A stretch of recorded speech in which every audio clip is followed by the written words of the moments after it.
KP3 geographic channel में आप सबका बहुत बहुत स्वागत है। आइए आज हम लोग अध्याय 16 जैव विविधता एवं संरक्षण के महत्वपूर्ण प्रश्नों का अध्ययन करते हैं। आइए देखते हैं। उत्तर प्रदेश NCERT पाठ्यपुस्तक के प्रश्नोत्तर हैं, जिसमें बहुवैकल्पिक प्रश्न हमारे सामने हैं। पहला प्रश्न है, जैव विविधता का संरक्षण निम्न में से किसके लिए महत्वपूर्ण है? 4 ऑप्शन दिए गए हैं। चारों में से जो सही उत्तर है वो है घ, सभी जीवधारी। और इस प्रकार से हम कह सकते हैं कि जैव विविधता का संरक्षण निम्न में से सभी जीवधारी के लिए महत्वपूर्ण है। आगे चलते हैं। आगे है नेक्स्ट क्वेश्चन। आइए देखते हैं। निम्नलिखित में से असुरक्षित प्रजातियां कौन सी है? 4 ऑप्शन दिए गए हैं। चारों में से सही उत्तर है घ, जिन प्रजातियों के लुप्त होने का खतरा है। और इस प्रकार से हम कह सकते हैं कि निम्नलिखित में से असुरक्षित प्रजातियां जिन प्रजातियों के लुप्त होने का खतरा है। आगे हम लोग देखेंगे अगला प्रश्न। आइए देखते हैं। नेशनल पार्क और पशु विहार निम्न में से किस उद्देश्य के लिए बनाए गए हैं? 4 ऑप्शन हैं। चारों में से सही उत्तर है वो है घास संरक्षण के लिए। और इस प्रकार हम कह सकते हैं कि नेशनल पार्क और पशु विहार निम्न में से संरक्षण के लिए बनाए गए हैं। हम लोग देखेंगे नेक्स्ट क्वेश्चन। जैव विविधता समृद्ध क्षेत्र कौन है? 4 ऑप्शन दिए गए हैं। चारों में से जो सही उत्तर है वो है का, उष्णकटिबंधीय क्षेत्र। और इस प्रकार से कह सकते हैं जैव विविधता समृद्ध क्षेत्र उष्णकटिबंधीय क्षेत्र है। आगे चलते हैं। क्वेश्चन, निम्न में से किस देश में पृथ्वी सम्मेलन या कह लीजिए अर्थ समिट हुआ था? 4 ऑप्शन हैं। चारों में से जो सही उत्तर है वो है खा, ब्राज़ील। और इस प्रकार से हम कह सकते हैं निम्न में से ब्राज़ील देश में पृथ्वी सम्मेलन हुआ था। आगे हम लोग देखेंगे अति लघु उत्तरीय प्रश्न। इसका उत्तर 30 शब्दों में देना होता है, जिसमें पहला प्रश्न है जैव विविधता क्या है? इसका उत्तर इस प्रकार है, जैव विविधता का शाब्दिक अर्थ है प्रजातियों की विविधता। इस प्रकार दूसरे शब्दों में हम कह सकते हैं कि एक निश्चित भौगोलिक क्षेत्र में पौधों के प्रकारों और जीवों की प्रजातियों की संख्या को जैव विविधता कहते हैं। इसका सीधा संबंध पौधों के प्रकार, प्राणियों और सूक्ष्म जीवाणुओं से होता है। आगे है नेक्स्ट क्वेश्चन। आइए देखते हैं। जैव विविधता के विभिन्न स्तर क्या हैं? इसका उत्तर इस प्रकार है, जैव विविधता के विभिन्न स्तर निम्नलिखित है। पहला है आनुवंशिक जैव विविधता, दूसरा है प्रजातीय जैव विविधता, तीसरा है पारतंत्रीय जैव विविधता। आइए आगे चलते हैं। आगे है हॉटस्पॉट से आप क्या समझते हैं? इसका उत्तर इस प्रकार है, पारतंत्र में प्रजातियों की संख्या कहीं अधिक और कहीं कम होती है। या कह लीजिए जिन क्षेत्रों में प्रजातीय विविधता अधिक होती है उन्हें हॉटस्पॉट कहते हैं। ये उष्णकटिबंधीय क्षेत्रों में बहुतायत से पाए जाते हैं। वर्तमान में विश्व में हॉटस्पॉट की संख्या 25 है, जिनमें से 2 हॉटस्पॉट भारत में स्थित हैं। आगे चलते हैं। आगे क्वेश्चन, मानव जाति के लिए जंतुओं के महत्व का वर्णन संक्षेप में करें। आइए देखते हैं। इसका उत्तर इस प्रकार है, जंतु मानव जाति के उपकरण और महत्वपूर्ण घटक हैं। ये मानव जाति के विकास के आधार, पोषण और पर्यावरण के आवश्यक अंग हैं। इनका मानव जाति के लिए पारिस्थितिक, आर्थिक, नैतिक और वैज्ञानिक दृष्टि से बड़ा महत्व है। आगे चलते हैं, आगे हम लोग देखेंगे नेक्स्ट क्वेश्चन। आइए देखते हैं, विदेशज प्रजातियों से आप क्या समझते हैं? इसका उत्तर इस प्रकार है, वे प्रजातियां जो स्थानीय क्षेत्र की मूल प्रजातियां नहीं हैं, जिन्हें लाकर उस क्षेत्र में स्थापित किया गया है। विदेशज प्रजातियां या एक्सोटिक स्पीशीज कही जाती हैं। इनमें उस क्षेत्र के मूल समुदाय को हानि पहुंचती है। आगे चलते हैं, आगे हम लोग देखेंगे लघु उत्तरीय प्रश्न और इसका उत्तर 150 शब्दों में देना होता है। आइए देखते हैं, पहला प्रश्न है, प्रकृति को बनाए रखने में जैव विविधता की भूमिका का वर्णन करें। आइए देखते हैं, इसका उत्तर इस प्रकार है, प्रकृति या कह लीजिए पर्यावरण को बनाए रखने में जैव विविधता की भूमिका। पारिस्थितिकीय व्यवस्थाएं प्रजातियों के जन्म और विकास में विशेष योगदान देती हैं। जीव जंतु, पेड़ पौधे और मानव सभी पारितंत्रों को बनाने में सहभागी भूमिका निभाते हैं। प्रजातियां ऊर्जा का संग्रहण और उपभोग कर कार्बनिक पदार्थों के उत्पादन और विघटन में सहयोग देती हैं। ये पारितंत्र में जल और पोषक तत्वों को बनाए रखने से प्रजातियां वायुमंडल में गैस की मात्रा को स्थिर रखकर जलवायु को नियंत्रित बनाए रखती हैं और इस प्रकार से पारितंत्र में अधिकाधिक प्रजातियों के होने से पारिस्थितिकीय व्यवस्था उतनी ही सुदृढ़ रहेगी। अर्थात पारितंत्र में अधिक प्रजातियां होने का सीधा साधा अर्थ होगा पारितंत्र का स्थायी होना। आगे चलते हैं, नेक्स्ट क्वेश्चन आइए देखते हैं, जैव विविधता के ह्रास के लिए उत्तरदायी प्रमुख कारकों का वर्णन करें, इसे रोकने के उपाय भी बताएं। इसका उत्तर इस प्रकार है, जैव विविधता के ह्रास के कारण मानव के आर्थिक विकास का इतिहास प्रकृति के साथ संघर्षों की गाथा है। इससे जैव विविधता का निरंतर ह्रास होता है। जैव विविधता के ह्रास के लिए इस प्रकार कारण उत्तरदायी हैं, जिसमें पहला है तीव्र जनसंख्या वृद्धि। समूचे विश्व में मानवीय संसाधन तीव्रता से बढ़े हैं, जिसका कारण है जनसंख्या में तीव्र गति से वृद्धि होना। इससे जैव विविधता के ह्रास का पथ प्रशस्त हुआ है। नेक्स्ट है प्राकृतिक संसाधनों का विदोहन। तीव्र गति से बढ़ रही जनसंख्या के पोषण के लिए संसाधनों का तीव्र विदोहन होने से जैव विविधता का भारी ह्रास हुआ है। नेक्स्ट वनों का विनाश।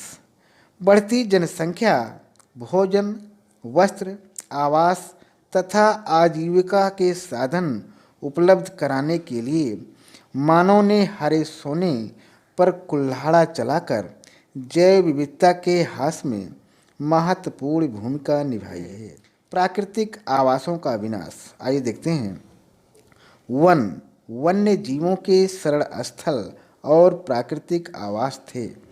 गत दशकों में वनों का विनाश करके वन्य जीवों से उनके आवास छीनकर उनकी प्रजातियों को विनिष्ट कर दिया है। आगे हम लोग देखेंगे प्राकृतिक आपदाएं। आइए देखते हैं, पारिस्थितिक असंतुलन के कारण बाढ़, सूखा, भूस्खलन, भूकंप, ज्वालामुखी उद्गार तथा वनों की आग ने जैव विविधता को तहस नहस कर डाला। आगे चलते हैं, आगे हम लोग देखेंगे नेक्स्ट पॉइंट, कीटनाशक और प्रदूषक। कीटनाशक, रासायनिक उर्वरक, हाइड्रोकार्बन, विषैली भारी धातुओं ने दुर्बल और संवेदनशील प्रजातियों को नष्ट करके जैव विविधता के ह्रास को बढ़ाया है। जैव विविधता ह्रास रोकने या कह लीजिए संरक्षण के उपाय। आइए देखते हैं, जैव विविधता ह्रास पर्यावरण असंतुलन का प्रमुख कारण बन गई है। जैव विविधता ह्रास रोकने का एकमात्र सक्षम उपाय जैव विविधता संरक्षण है, जिसके लिए निम्नलिखित उपाय किए जा सकते हैं। जिसमें पहला है, मानव को पर्यावरण मैत्री के प्रति जागरूक किया जाए ताकि प्रत्येक मनुष्य जैव विविधता के ह्रास को रोकने में सहभागिता निभा सके। और नेक्स्ट पॉइंट है, विकास विनाश के मूल्य पर नहीं होना चाहिए, वरन विकास की ऐसी योजनाएं बनाई जाएं जो जीवों के साथ समन्वित और सतत पोषणीय हो। तीसरा है, जैव विविधता के ह्रास को रोकने तथा उसके संरक्षण में स्थानीय समुदायों और व्यक्तियों की भागीदारी सुनिश्चित की जाए। जैव विविधता का ह्रास रोकने तथा उसके संरक्षण हेतु स्थानीय स्तर पर संस्थाएं स्थापित की जाएं। और नेक्स्ट है, जैव विविधता का ह्रास रोकने के लिए जैविक संरक्षण हेतु दीर्घकालिक योजनाएं बनाई जानी आवश्यक हैं। और नेक्स्ट है, संकटापन्न एवं दुर्लभ प्रजातियों के संरक्षण एवं विकास के लिए प्रभावी योजनाएं बनाकर क्रियान्वित की जानी चाहिए। और आगे चलते हैं, आगे हम लोग देखेंगे परीक्षोपयोगी अन्य महत्वपूर्ण प्रश्न, जिसमें बहुविकल्पीय प्रश्न हमारे सामने हैं। जिसमें पहला प्रश्न है, जैव विविधता का आधार निम्न में से कौन है? 4 ऑप्शन दिए गए हैं, चारों में से जो सही उत्तर है वो है पहले का घा, अक्षय प्रावार। और इस प्रकार से हम कह सकते हैं, जैव विविधता का आधार निम्न में से अक्षय प्रावार है। आगे चलते हैं, आगे हम लोग देखेंगे नेक्स्ट क्वेश्चन, संसार में कुल प्रजातियों की संख्या निम्न में से कितनी है? 4 ऑप्शन दिए गए हैं, चारों में से जो सही उत्तर है वो है दूसरे का यानी 20 लाख से 10 करोड़। और इस प्रकार से हम कह सकते हैं, संसार में कुल प्रजातियों की संख्या निम्न में से 20 लाख से 10 करोड़ है। आगे चलते हैं, तीसरा प्रश्न, आइए देखते हैं, निम्न में से पृथ्वी पर रहने वाली कितनी प्रजातियां विलुप्त हो चुकी हैं? 4 ऑप्शन दिए गए हैं, चारों में से जो सही उत्तर है वो है तीसरे का गा, उत्तर सही है, यानी 99%। और इस प्रकार से हम कह सकते हैं, निम्न में से पृथ्वी पर रहने वाली 99% प्रजातियां विलुप्त हो चुकी हैं। आगे हम लोग देखेंगे, जैव विविधता को निम्न में से क्या कहा जाता है? 4 ऑप्शन दिए गए हैं, चारों में से जो सही उत्तर है वो है चौथे का खा, यानी सजीव संपदा। और इस प्रकार से हम कह सकते हैं, जैव विविधता को निम्न में से सजीव संपदा कहा जाता है। आगे चलते हैं, नेक्स्ट क्वेश्चन, उस क्षेत्र में जहाँ प्रजातीय विविधता सर्वाधिक पाई जाती है उसे निम्न में से क्या कहते हैं?